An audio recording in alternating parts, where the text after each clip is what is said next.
Мы находимся на улице Мостовиков микрорайона Марха. И именно здесь по неизвестным пока что соображениям была вырыта яма в целых 4 метра.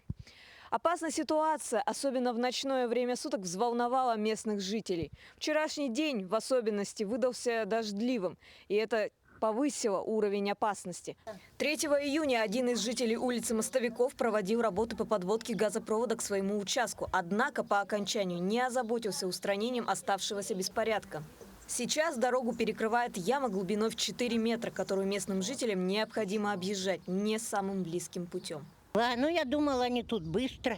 Я смотрю, вода в эту котлован наполняется.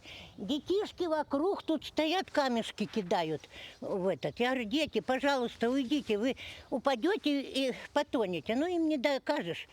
Потенциальной угрозой для жизни местных детей стали обычные прогулки. По неосторожности и незнанию есть высокие риски угодить в яму. Я и в мэрию звонила, и в диспетчерскую службу, и 112, как он называется, горячая линия. Я кому только. И милиция приезжала, Щелков. Вот он приехал 5-го, ничего не сделал. Вот уже 2 недели прошло без каких-либо изменений. Неравнодушные жители устали ждать и попытались самостоятельно все уладить. Мы эту дорогу в основном сами слаживали, нам засыпали. Они же нам всю ее, скажите, промыли. Пускай они нам отсыпают теперь. Мы щебень сюда, и что только не ложили. И вот смотрите, сейчас лужа, там лужа. Все.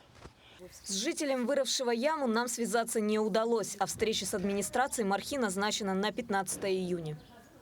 Марина Захарова, Иван Саркаумов, Марха.